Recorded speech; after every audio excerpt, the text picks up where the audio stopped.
تلک آیات اللہ نتلوہا علیک بالحق، یہ اللہ کی آیات ہیں جو اے نبی علیہ السلام ہم آپ پر حق کے ساتھ پڑھ رہے ہیں۔ وَإِنَّكَ لَمِنَ الْمُرْسَلِينَ، اور بے شک آپ اللہ کے رسولوں میں سے ہیں، علیہم السلام اجمعین۔ سبحان ربک رب العزت عما یصفون وسلام علی المرسلین والحمد للہ رب العالمین۔ اچھا، اس آیت کا مقصد کیا تھا یہاں پہ؟ کہ نبی علیہ السلام ایک ایسا واقعہ بیان کر رہے ہیں جو آپ علیہ السلام کی پیدائش سے بھی 1000 سال سے بھی زیادہ پرانا واقعہ ہے۔ آپ علیہ السلام امی ہیں، لکھنا پڑھنا نہیں جانتے، اور بنی اسرائیل کی ہسٹری کے جو واقعات ہیں وہ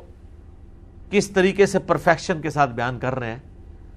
یہ اس بات کا ثبوت ہے کہ آپ علیہ السلام پہ اللہ کی طرف سے وحی نازل ہوتی ہے۔ یہ ہے تلک آیات اللہ نتلوہا علیک بالحق، یہ اللہ کی آیات ہیں جو پڑھ پڑھ کے آپ کو بتائی جا رہی ہیں۔ آپ کی تو پیدائش سے بھی 1000 سال پرانا ایک واقعہ ہے،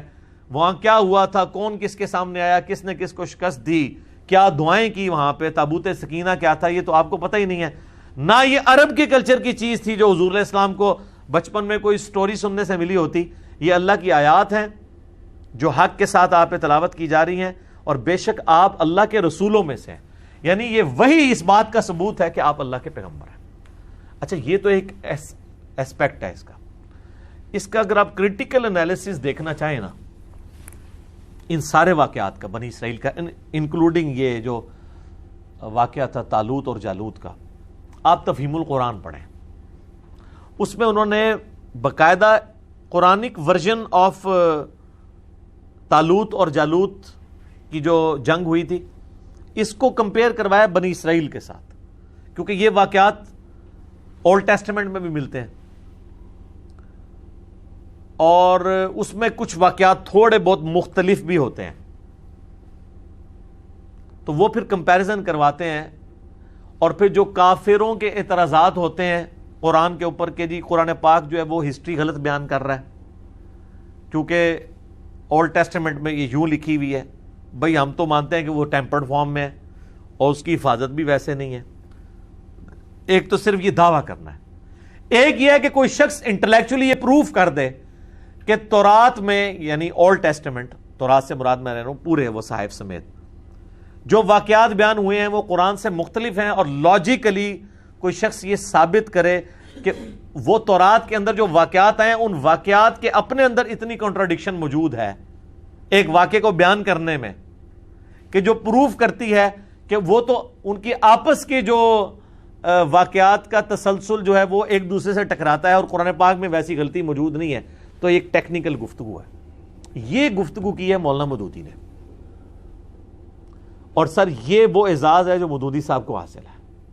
آپ اسلامک ہسٹری میں ساری قرآن کی تفاسیر اٹھا لیں، ابن جریر طبری سے لے کے ابن کثیر تک، بڑے بڑے بزرگوں کی، آج تو ان میں سے کئی ایک اردو ترجمے کے ساتھ اویلیبل ہے نا، تفسیر ابن کثیر کے اوپر بہت لوگ کہتے ہیں نا جی بہت اچھی تفسیر ہے، میں بھی کہتا ہوں روایات کے اعتبار سے، لیکن تفسیر ابن کثیر میں ایک بہت بڑی جو خامی ہے نا وہ یہ ہے، ہمیں وہ کچھ عرصہ پہلے اکیڈمی میں امریکہ سے فون بھی آیا ایک بندے کا، اس نے کہا کہ جی ہم جب قرآن پڑھتے ہیں تو بنی اسرائیل کے واقعات ملتے ہیں، تو اور قرآن پاک اس کا ایک خاص واقعہ بیان کرتا ہے کہ جی یہود کے علماء سے پوچھ لو، تو جب ہم وہاں پہ جاتے ہیں تو ہم ان کو کیسے بتائیں کہ بھی تمہاری کتابوں میں یہ لکھا ہوا ہے؟ تو میں نے کہا اس میں آپ کی اس بزرگوں کی ساری تفسیریں فیل ہیں، اس کے لیے ایک ہی دنیا میں تفسیر ہے، وہ تفہیم القرآن ہے، جس میں انہوں نے پوری وہ تورات، انجیل اور وہ اولڈ ٹیسٹمنٹ، نیو ٹیسٹمنٹ کو پڑھ کے انہوں نے وہ سارے واقعات ڈھونڈے ہیں مودودی صاحب نے، اور باقاعدہ وہ ترجمے کے ساتھ لگائے ہیں چیپٹر میں، پھر اس کو کمپیئر کیا ہے کہ یہاں پہ یہ غلطی کرتے ہیں تورات کے اندر یا اولڈ ٹیسٹمنٹ میں یا نیو ٹیسٹمنٹ میں یہ غلطی ہے، قرآن میں یہ غلطی نہیں ہے، اور اس کو ٹیکنیکلی پروف کرتے ہیں ہر واقعے کو، چاہے وہ یوسف علیہ السلام کا واقعہ ہو، اس طریقے سے موسیٰ علیہ السلام کی تو ہسٹری کے کئی واقعات ہیں، جہاں تک میچ کرتے ہیں وہ کہتے ہیں دیکھیں یہ قرآن اور یہاں پہ میچ کر رہا ہے، اور اگر یہ معاذ اللہ جس طرح کافر کہتے ہیں کہ کاپی رائٹس کا مقدمہ کیا جاتا ہے، قرآن جو ہے وہ تورات سے چوری کر کے لکھا گیا، اس کا عربک ورژن ہے، تو پھر مولانا مودودی کہتے ہیں کہ قرآن وہ غلطیاں کیوں نہیں کرتا جو کنٹراڈکشنز اور غلطیاں تورات کے اندر پائی جاتی ہیں۔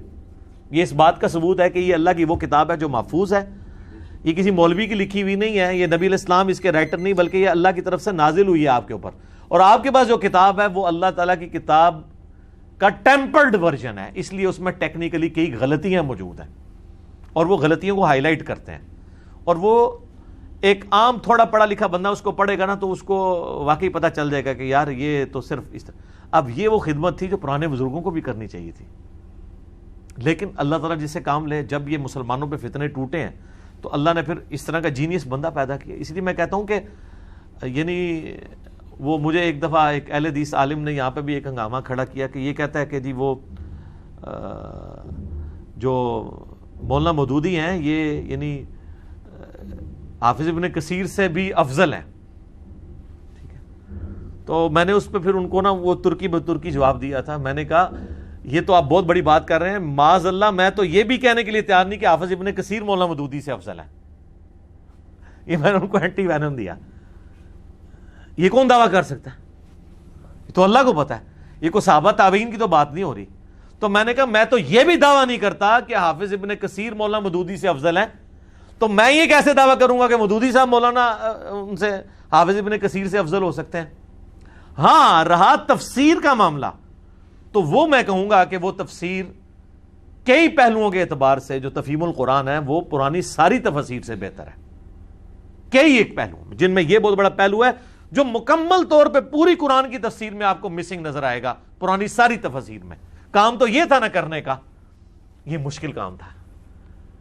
دوسروں کی کتابوں کو پڑھ کے اور پھر اس کا کمپیریزن کرنا. سارے اس طرح سے تو کوئی انجینئر ڈاکٹر چاہیے تھا نا, جینیس بندہ چاہیے تھا نا,